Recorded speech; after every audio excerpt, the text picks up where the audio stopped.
What's up guys, Romsicle here, back with another video, and today we're doing an unboxing and review of the E-YOOSO K700 RGB single-handed mechanical keypad, or just the left keyboard.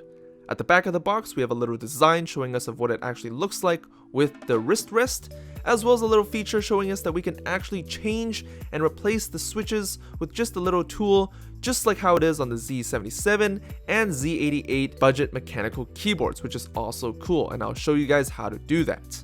So let's get right into the box, shall we? So the packaging is very simple. There's only 4 things. The first thing we have is a USB-C cable, which is pretty cool, not braided or anything, but it is telling us that this is really new and that USB-C is the future, which is really nice. We also have a manual guide, a magnetic wrist rest, as well as the keypad itself, and that's basically all there is in the box. The wrist rest is made of a light plastic with this mechanical gaming keyboard label embossed into the plastic itself. We also have this really nice textured honeycomb pattern covering the entire wrist rest with a glossy finish. On the bottom, we have a single rubber foot to keep it from slipping off your desk, which is really nice, and on the front side, we have the 2 magnets responsible for connecting to the keypad, and these are really strong and will not fall off even if you have only the keypad on the desk.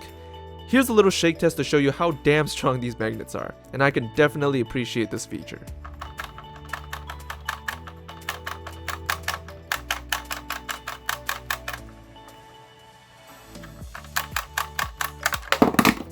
Moving to the keypad itself, it has a really nice form factor with the edges in the right spots, and it's just an overall cool design.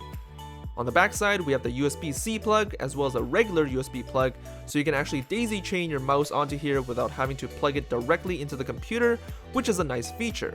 And on the bottom, we have the plastic base with 4 large rubber feet for that traction control.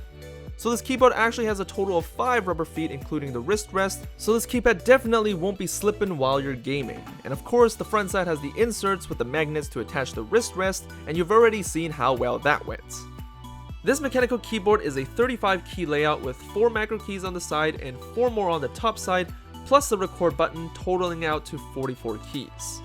And just like all budget mechanical keyboards, there is a thin metal plate on top, while most of the structure is made out of plastic, giving the keypad a balance of being lightweight and durable at the same time. So let's talk about the keycaps first. They are exactly the same keycaps as all budget mechanical keyboards I've reviewed on this channel.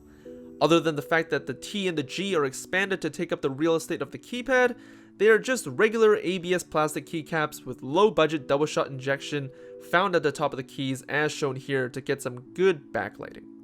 Speaking of backlighting, there are 5 effects of backlighting, and it is an RGB keypad, but you don't get the option of a single color effect, which kind of sucks. First, you have the regular rainbow spectrum effect, and you press function space to change the colors. Next, you have the random ripple effect, which is alright, and then you have the gobstopper effect, which actually looks really nice and is my favorite by far, and then you have the random reactive effect, and lastly, you have the rainbow effect in the form of a wave, just like in all budget mechanical keyboards. Underneath the keycaps are the mechanical switches. They are Otemu Blue switches, also known as MX Blue clones, so they are clicky and tactile switches. And we also have dummy stabilizers for the space bar, which I prefer over bar stabilizers even though it's around the same thing. As for the M1 to M4 keys, they are rubber tactile switches, and here's a sound test.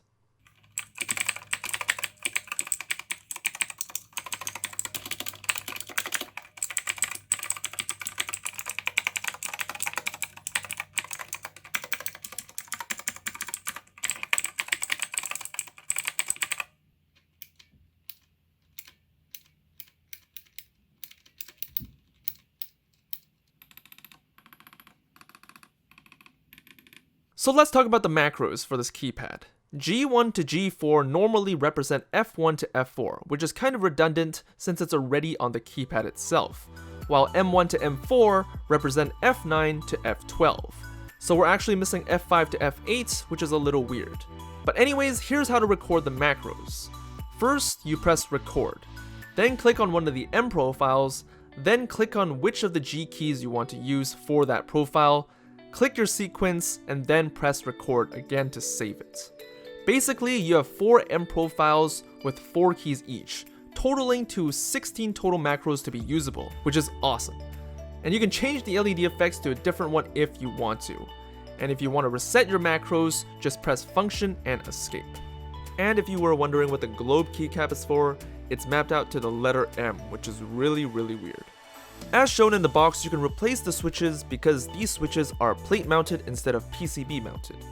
By using a little tool, you can grasp the clips on the top and the bottom of the switch and pull it out to reveal the green plates.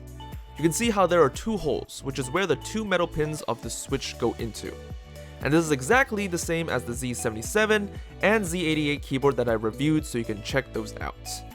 I'm going to replace the Otemu Blues with Otemu Reds because I like linear switches more, and I wished E-YOOSO actually gave an option for Otemu Reds, but you can buy Otemu Red switches for a fairly cheap price on AliExpress. Links are going to be down below. Anyways, switching them is really easy, and it actually made the keypad even cooler because the switch housing is now black instead of white, and instead of tactile switches, we now have linear switches, and I think they sound a lot better and work better for gaming.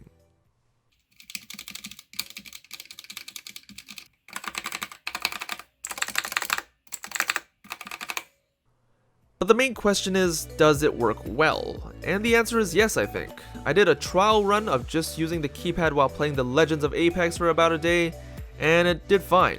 The switches are responsive and there are no issues whatsoever. The RGB lighting is nice to have, and I didn't have any problems with using the keypad itself. However, my only gripe about the keypad is the wrist rest. Although the magnetism is outstanding as you saw, the wrist rest isn't that great. The honeycomb pattern doesn't really give you much comfort for your wrists, but it's better than not having it at all. Personally, I use my keyboards with the feet up, and this keypad has no kickstand feet, so it felt a little weird playing at such a flat angle, but that might not be a problem for you. I attempted to use my Black Widow V2 wrist rest instead, and it worked decently well to make it more comfortable for me, but I would definitely say it does do what it's advertised to do, and there are no glaring issues. Keep in mind this keypad is around $40 I think, and actually the link is literally gone, so I can't even link it to you guys anymore. But if you do find it, this review will help you out.